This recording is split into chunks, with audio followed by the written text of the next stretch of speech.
Hello everyone, welcome back to my YouTube channel. In today's video, we are going to talk about, the top Tableau interview scenarios that were recently asked. So let us get started without wasting much time. If you're new to my channel, don't forget to like, share, and subscribe. The first repeated question that was asked many times in recent interviews, like say if I take last 3 to 4 months, that was, write a calculation for your YOY and YTD, which means year over year growth and year till date growth. So let us, do that. I'm taking you to my Tableau screen. And see, first of all, we need to understand what is year over year growth. And I'm just writing here as year over year. So year over year growth. So in this, what do we need in this? We need current year sales. And then we need previous year sales, right? Then we simply need to do a calculation CY minus PY by PY into 100. This is what we need to do to find out the growth percentage. Okay. So remember this calculation, the standard calculation that we can apply to this type of functions. So now how you get your current year and previous year are something that are important for us. So what is current year sales? Current year sales can be of two types in real time, which means one, they might tell, okay, like say based on max year in DB database, or it can be with respect to today. Now you need to identify or you need to get confirmation how you are going to consider your year. So in our current case, we are going to consider today as our base date. So using today, okay, using today, I can get my current year, I can get my current month, I can get my current week, I can get current day as well.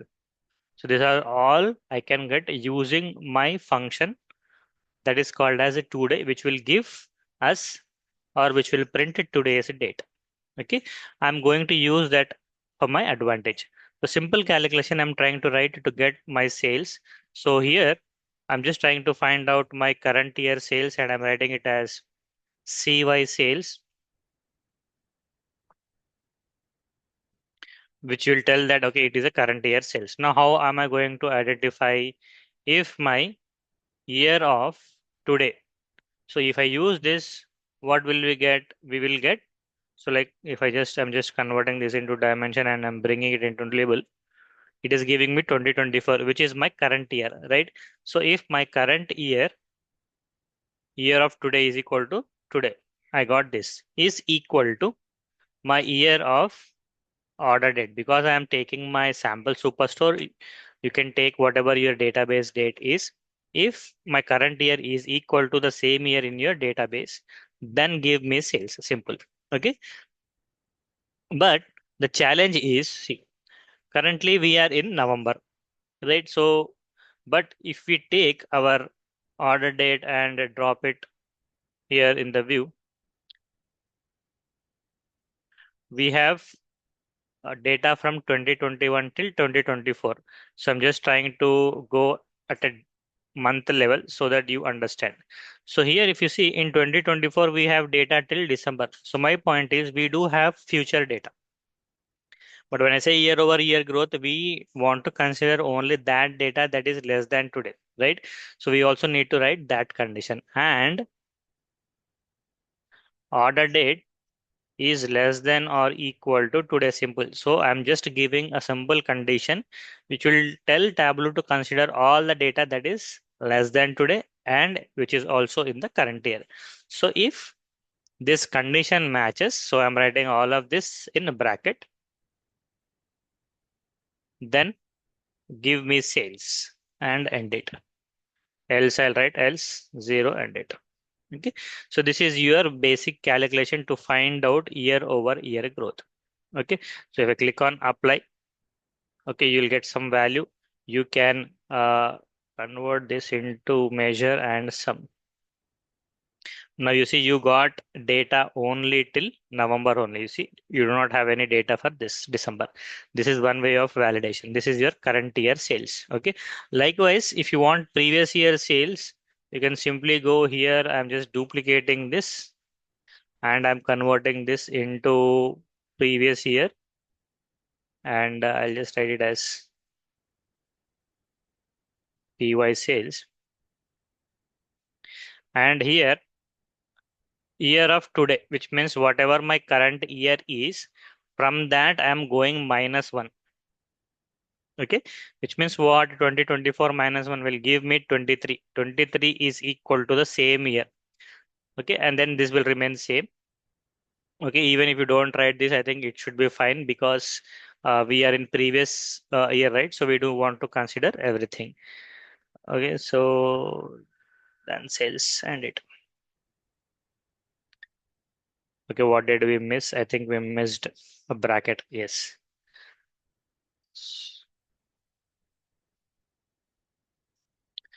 Okay, so I'll just remove this.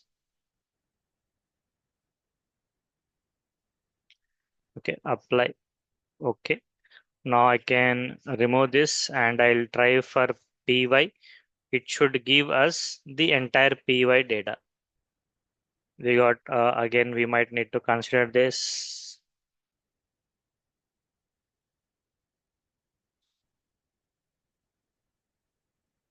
You got all the sales for your previous years. Now, if you remove this month level, this is your previous year sales. Okay, that is how you can find out your current year sales and previous year sales, and then simply do a calculation on top of that. Like that, if at all you want to find out your YTDs and MTDs.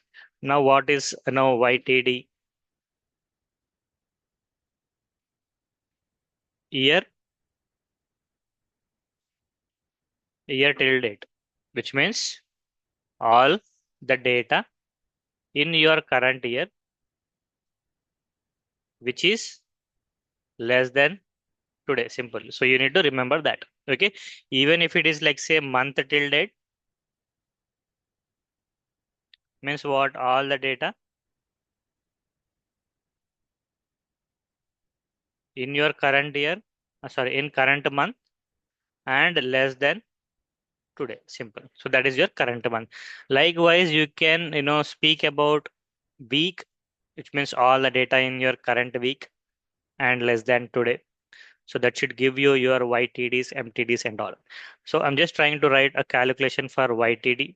Maybe you can, expand it to month level. Okay. Again, I'm just taking month level, and sorry, I'll take this. And I am also taking at a day level so that we can validate it. Okay. So first is what, again, same year of today is equal to year of order date. So what will this give? So we'll write one by one step. If this condition is true, then give me sales. Okay. And okay, I'll write else part also, else 0, and click on apply. Now, if I bring this into view, you will see that I have data. So 21 I do not have, 22 I do not have, 23 I do not have, uh, 20. Everything is 0 here. From 24 it is starting, right? So now we need all the data and month of.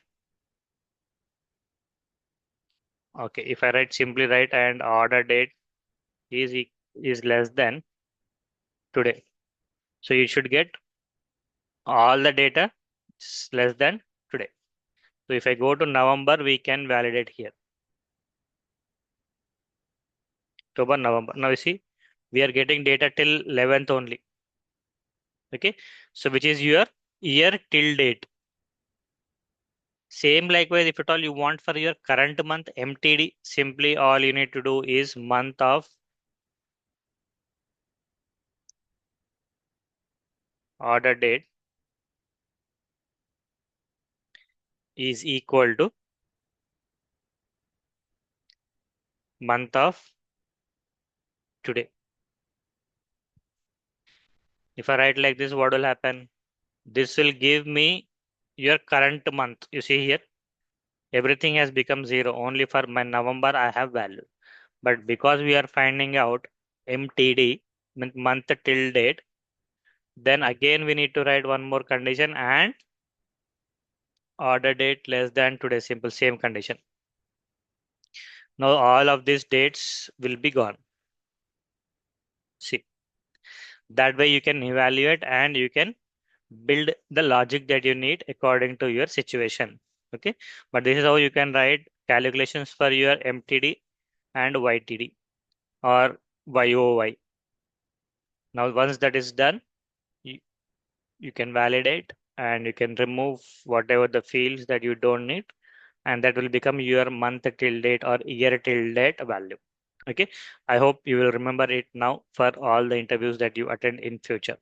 So that was the first question that was asked. Next is write a calculation for fixed LOD. Okay, so this is again I think pretty straightforward. Everyone can write it or everyone might have written it during their interview. But what is one point that you need to remember is, okay, simply open the bracket, specify the scoping word, fixed is my scope word, and then followed by a dimension, then an aggregated measure. Simple.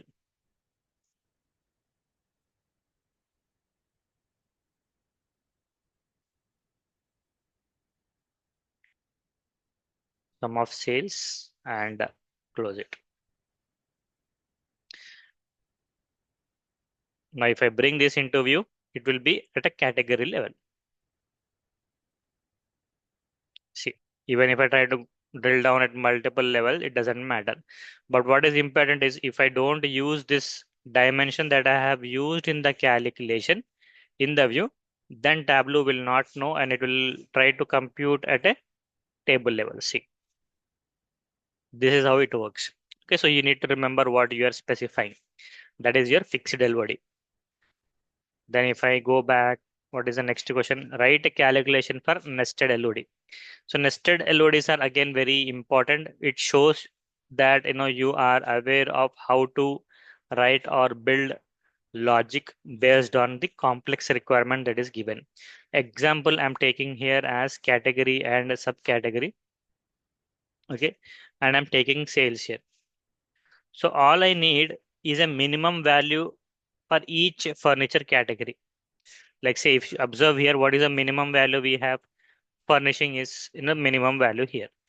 Under office supplies, what is the minimum value we have? Fastness 8532 we have. Same like technology, we have got some like say 1,50,000. That is what I want to print. Now, how can we achieve this? So for this, we need a nested LOD. I am trying to write in one way. You can try it in alternate ways. That is nested LOD. Okay. And so first, what I'm trying to do is I'm trying to find out my sales at this level. Okay. So what I'm doing, I'm writing fixed. Okay. At a category, comma subcategory, then give me sum of sales. Okay. So simply this will give me sales at this level, whatever is there. Okay. If I try to bring this, into my view and we'll just make it side by side. Okay. Nested LOD, this value perfectly matching. Now from this, we need this value, right? So again, I'm going here. I'm editing it because we already got value at subcategory level. I'm simply specifying, fixed category, followed by colon. From that, what I'm doing now is I'm taking minimum of this first value that we have written. So this value I'm trying to pass, which means what at each category level, it will try to give me minimum value. If I click on apply, you should get minimum value. Okay, so this is one way. You can try to write in another alternative ways. I'm not saying this is the only value, but if you know the alternate ways, do share it in the comment section so that others can implement it in their scenarios. So this is how you can write a nested LOD and you can find out minimum on top of anything. Next is what are different types of LODs with the syntax. So there are multiple LOD scenarios or LOD syntax. One is for fixed. You can simply write that using, so any LOD expressions you take, it will start with flower bracket, followed by scoping word, and then followed by a dimension. So I'll write it as dimension one, and then followed by one aggregated measure, something like this. Okay, so here instead of dimension one, I can write category. This is one method of writing. You can always have multiple dimensions. You can also write, uh, your second method is include is again a second type of LOD expression, category, followed by your aggregated dimension or aggregated measure, sorry. Your third one is again exclude is your scoping word, followed by dimension that you want to exclude from the view, followed by aggregation that you want. You can also write something like this, simply, you know, sum of sales. So this is also valid. Okay, four ways you can write. So whatever you feel. So this is on the table level without specifying any level. Rest of them are at the specific dimension level that you are specifying. I think we will also try one more thing. I'm just taking this and I'll just write it here itself. I'm not specifying any dimensions, but I'm writing fixed. So let us see if that is valid. So I'll comment all the other one. You can write it that way also. Okay, so sometimes this type of questions might also be given in, multiple FAQs, so just to confuse you, so that you know what are the different ways of writing. So these are the different LODs available. So I'll just write it as types of LOD expressions. Click on apply and okay. So let us see what is the next question.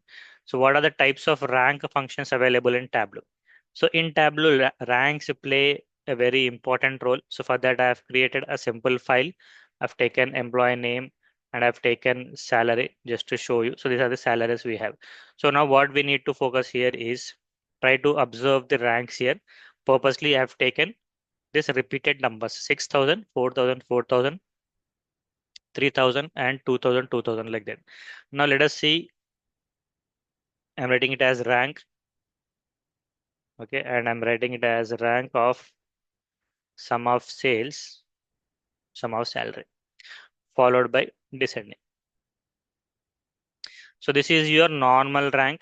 Okay, if I try to bring this into my view, we'll convert that into discrete. Now see how the observe how the rank is being generated.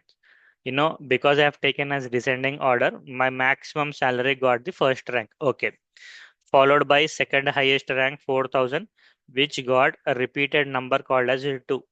So technically, because we have two times, two number is repeating two times.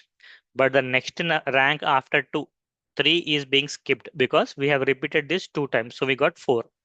Likewise, after 4, we have got 2,003 times. So 5 is repeated 3 times. So behind the screen, 5 plus 1, 6 plus 1, 7. So 8, we got the next rank like that. Okay, so that is how the ranking is done. So I'm just trying to duplicate it and we can create different types of ranks. So just rank underscore, if I write, you'll get these are the different types of ranks available. I'm just using rank dense and I'll write it as dense here. Okay, now if I try to bring this into view, so now observe. So here it skipped, right? In the first rank, normal rank, it skipped the next number, right? In this rank dense, it will not skip the number. Even though it is being repeated 2 times or 3 times, it doesn't matter, but it will not skip the rank. That is the difference in rank dense. So likewise, I am trying to duplicate it again and I'm trying to find a next rank called as rank unique, will write. and we will see the difference. Rank unique element. And again, I'll just bring this into view and convert this into discrete. Now observe here. So this is all unique rank here. You see, there is no repeat, even though my values are repeated, it is not repeating the rank here. It is just giving the rank number, next rank number. Okay. So next again, different type. I'm just duplicating this and we will use rank modified here.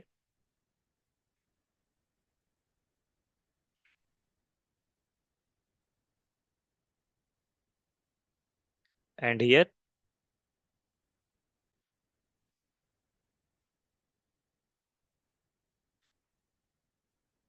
rank modified. Click apply. Now let us see how the rank will be generated for this. I'm just bringing this into my view and I'm just converting this into discrete. So what I'm doing is I'll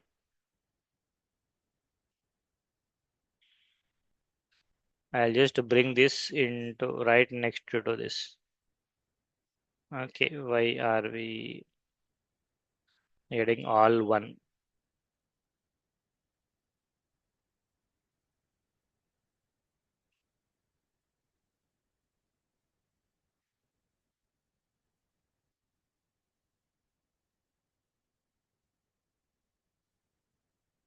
Okay, now observe in normal rank what it did when we had repeated values. It skipped the next number, right? It took minimum value, but it skipped the next number, third, and then it gave 4. After it gave 5, repeated 3 times, and then it gave next highest number 8. So here it will take maximum value. Here it took minimum, right? So because it is repeating 2 times, rank modifiers is displaying rank 3 because we have 2 numbers here. So 1, 2, 3 technically. Then we got 5 3 times. So you see after 4, fifth, sixth, seventh. So it is giving maximum number here. So that is rank modified. So based on your situation, based on how you are getting your data, you need to use your rank function. Rank percentile is in percentage formats you will get. So that's about rank functions here. Next is how will you find out new customer and existing customer. So this is a pretty interesting question that is asked multiple times in many interviews. Now, what is that we need to understand here? How will you define if a customer is new or existing? If a customer has joined me in my current year, that customer is a new customer for me, right? So if he joined in any previous year, he is an existing customer for me. So that is what you need to identify. Okay, let us see how we can do that. But first, I'm preparing my view. So observe here. So this Aaron has placed his order in 2021, in 2021 again, and in 2023 as well. So which means this customer is not a part of 2024, or at least the first order that he has done is not in 2024. So he is an existing customer. Now I'm trying to find out when did a customer place his first order, first time order. So how can I get that? So I need a fixed LOD for each customer. I want to find out minimum of order date. So what will this give? This will give me the first order, first time order a customer has placed. Okay. So this is what you need to understand. Click on apply. Okay. So if I try to bring this, okay, into my view, you'll observe the date. Let us give it a time to compute. So if you observe this Aaron, we have 3 dates, right? He placed order on February 18th, again in March, and then somewhere in 2023, right? So which means if I want to find out first order, when did he place? He placed in 2024. So technically that is his first order. Likewise, here he has placed multiple orders in 2021, 22, 23, 24. But when was his first order that he placed with us? It was in 2024. Now, according to my current year, I want to set and I want to find out new or existing customer. If I can write something like this, okay, if uh, year of my first time order, okay, which means what? From this date, I'm trying to take my year. So 2021 is equal to max of my, I can write something like this, LOD function max of order date. So what do we get from this? We'll get max year. So what is the max year that is there in this order date? It is 2024. If this year is matching to this date, okay, then I'm calling it as new customer. Else he is an existing customer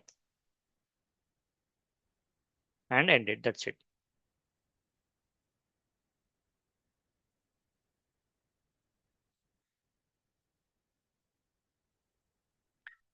Okay. Oh, max of year I need here.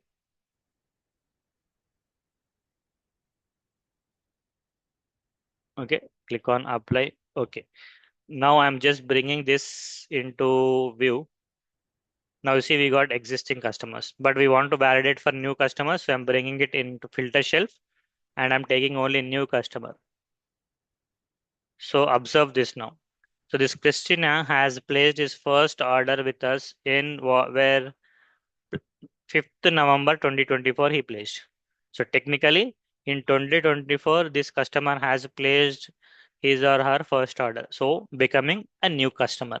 Likewise this Clay, he has placed his first order in June, like that. Okay, so he is becoming our new customer. So that is how you can write a calculation to define if a customer is new or existing customer. So that's it from my side in this video. I hope you have learned something new. If it does, don't forget to share your valuable feedback in the comment section. See you in the next video. Till then, bye bye and have a good day.